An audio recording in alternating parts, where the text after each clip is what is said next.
Olá, crianças, tudo bem com vocês? Eu sou Elizabeth Milagres, professora do 5º ano do ensino remoto na rede municipal.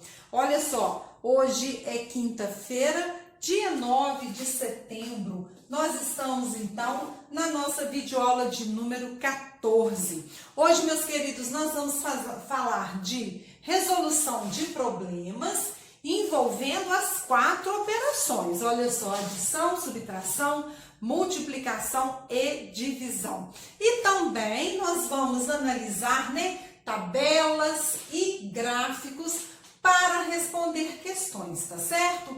Vamos começar então com uma situação problema, Vou trazer para vocês aqui uma hipótese de um problema.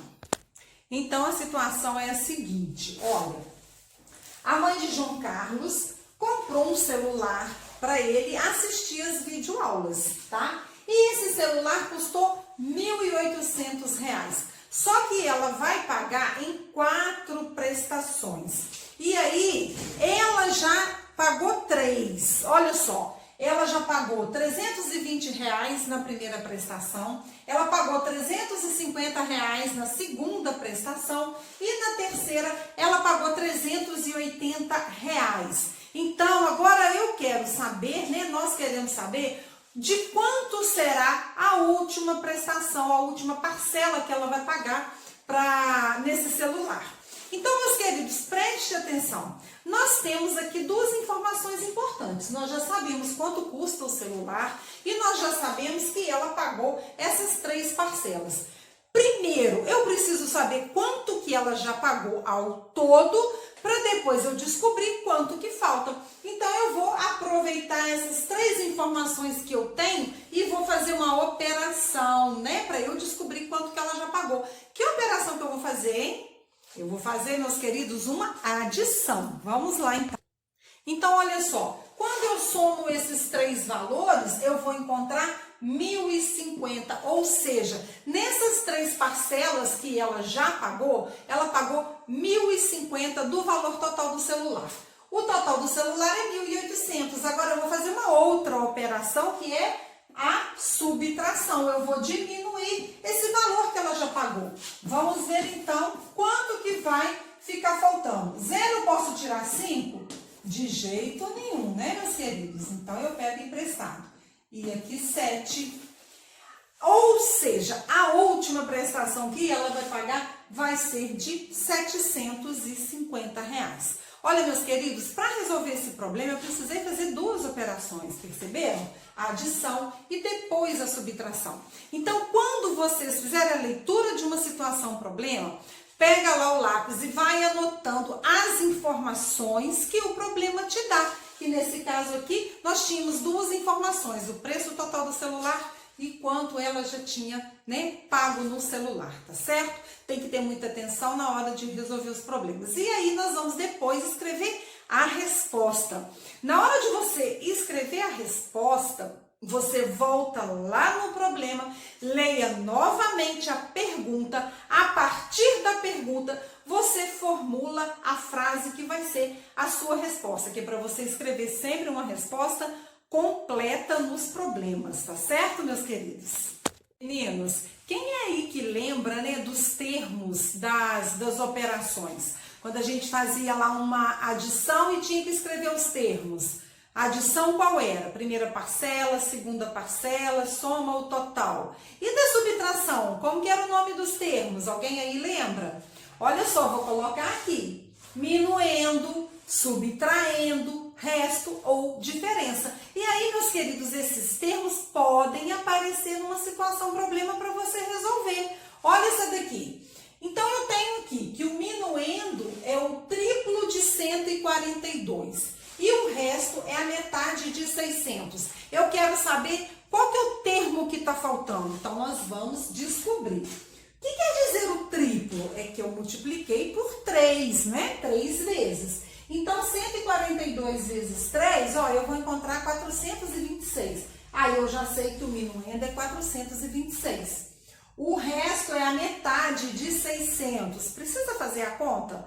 Não, dá para fazer um cálculo mental, não dá? Qual que é a metade de 600? 300. Então, Então, o resto é 300. Eu preciso descobrir esse número aqui, ó, que é o meu subtraindo. Então, eu tenho que fazer uma outra operação para eu descobrir esse termo que está faltando. Que operação é essa, hein? Olha só, se eu pegar o minuendo e diminuir do resto, eu vou encontrar esse termo que está faltando aqui. Vamos fazer isso então? Olha lá, 426 menos 300, eu vou encontrar 126. Então, é exatamente o termo que está faltando aqui, ó. Quando eu faço 426 menos 126, eu vou encontrar 300. Da mesma forma que eu disse, né, na situação problema anterior, num problema desse, você tem que fazer a anotação das informações que o problema te dá, porque ele vai trazer informações. Você pode grifar de lápis de cor lá no problema, você pode circular também de lápis de cor os números, eu gosto muito de fazer isso. E não esquecer de escrever uma resposta completa, tá certo? Meus queridos, quem é aí que gosta de ir num parque? Nossa, tem muito tempo que a gente não vai, né? Mas olha só, tem um parque na cidade e olha aqui o ingresso desse parque, tá? Quanto que paga para entrar nesse parque? Olha lá a informação, R$75, né? Você entra no parque e aproveita tudo que tem nele. E aí, meus amores, suponhamos que no final de semana 12.380 pessoas, né? Entre crianças e adultos, visitaram esse parque. Cada um pagou os R$75. Quanto que esse parque arrecadou nesse final de semana? E aí, que operação que eu preciso fazer? Eu sei que uma pessoa paga R$75, mas foram 12.380 pessoas. Então, eu vou multiplicar 12.380 por 75. Como que eu faço essa conta? De onde eu começo essa multiplicação? Eu tenho aqui unidade e dezena para multiplicar. Vamos fazer isso então junto comigo?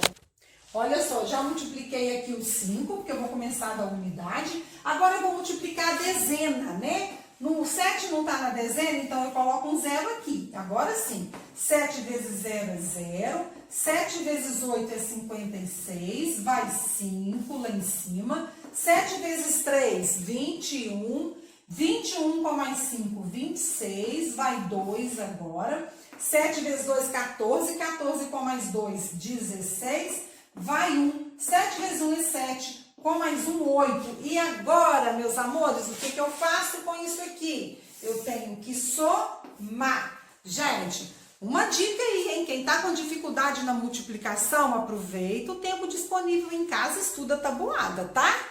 E então tá aí a resposta, né? Esse parque de diversões teve uma boa arrecadação nesse final de semana. 928.500, né, gente? É dinheiro que não acaba mais. Vamos então para mais uma situação.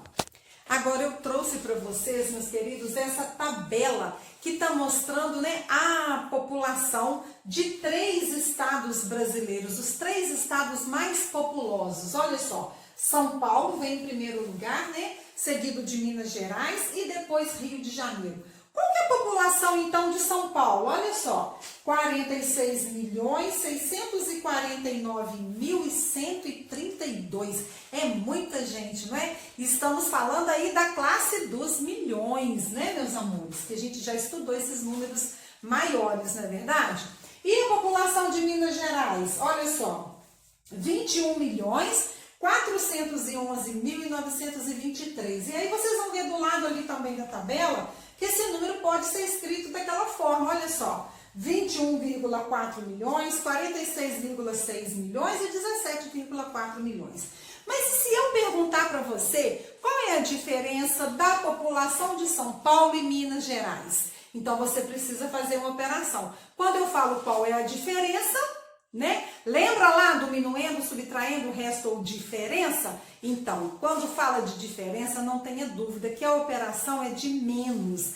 Agora, tem uma questão que pode aparecer também. Se eu perguntar para vocês, quantas pessoas, né, tem a mais, né, no estado de São Paulo do que em Minas Gerais?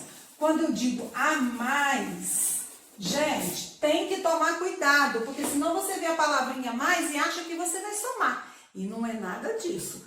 Se tem a mais, quer dizer que uma tem mais que a outra. Então, você quer saber também a diferença e precisa fazer uma subtração. Eu já comecei aqui, ó, São Paulo e Minas Gerais. Olha só. Então, aqui eu emprestei, fiquei com 8. Menos 1 é 7. 4 menos 1 é 3. 6 menos 4, 2, aqui vai dar 5 e aqui vai dar 2. Vamos contar as classes para pôr o pontinho? 1, 2, 3, 1, 2, 3. 25.237.209, né? É o número de habitantes que São Paulo tem a mais que Minas Gerais, tá certo? Então, meus queridos, tem que prestar muita atenção nas informações na hora de analisar uma tabela, tá? Porque é muito importante. Aí você anota as informações para depois ver como você vai responder a questão, tá ok? Através dessa tabela, a gente pode criar um gráfico. Olha só esse gráfico aqui que eu coloquei para vocês, baseado nas informações da tabela. Olha lá, aparecem os 3 estados, né? Mostrando ali visivelmente, né? Se eu perguntar qual que é o menos populoso, é bem visual. Você olha no gráfico e vai identificar onde está aquela barrinha menor, né? Que no caso aqui é o estado do Rio de Janeiro, tá bom? Agora eu vou mostrar para vocês também um outro tipo de tabela, né? Que é muito comum, né? A gente aparecer com informações, esse tipo de tabela pra gente. Eu vou montar aqui uma tabela, meus queridos, com a seguinte pesquisa, né? Vamos imaginar que eu perguntei para os alunos do 5º ano qual é a fruta preferida deles dentre essas 3. Uva, laranja e goiaba. Qual que é a sua fruta preferida? Pensa aí. E aí, cada criança que foi respondendo, eu fui marcando aqui. Cada criança que respondeu, eu marquei. E aí, vamos ver o resultado dessa minha pesquisa. Para cada pauzinho desse, cada palitinho, cada tracinho é uma criança. Então, vamos ver. Quantas crianças escolheram uva? Aqui eu tenho 6, 7, 8. Quantas crianças laranja? 3. E goiaba? 2 crianças. Baseado nessa tabela, nós podemos fazer vários questionamentos, não é verdade? Qual é a fruta preferida dessa turma de 5º ano? Uva, certo? Quantos alunos, né, a mais, né, que preferem uva do que laranja? E aí eu vou fazer então 8 menos 3, 5. Eu posso perguntar também qual foi o total de alunos que responderam a pesquisa. E aí a gente soma aqui, ó. 8 com 2 é 10, com 3 é 13. Então isso daqui é uma tabela, né, bem fácil de ser analisada. Tem aí nas atividades, tá? Uma tabela como essa. É só você ir lá e contar, né? E ver aí as informações e as questões que estão sendo perguntadas, né? Baseando na tabela, você vai responder, certo? Olha, meus queridos, vamos conferir então as atividades que nós vamos fazer. Lembrando, né? Que você vai fazer todas as atividades de matemática hoje, tá bom? Olha só, lá na página 45 é onde você vai colocar aula 14 e vai colocar o dia 9. Nós temos aqui, né, 3 situações problema, na 45 e na 46. Tem algumas situações, né, parecidas com as que eu coloquei exemplos aqui para vocês, tá bom? Na página 47, aí sim nós temos uma tabela parecida com essa, tá? Que você vai analisar para poder responder as questões lá na página 48, tá certo? E tem também mais 2 tabelas, uma do terminal rodoviário, né? Mostrando aqui as viagens, né? Se cresceu, né? A quantidade de viagens, se diminuiu. É bem tranquilo trabalhar com gráficos e com tabelas. Você vai observar, se precisar, coloca o dedinho ali para poder você localizar a informação correta, tá ok? Olha, eu aguardo vocês agora na nossa próxima videoaula, que será na sexta-feira.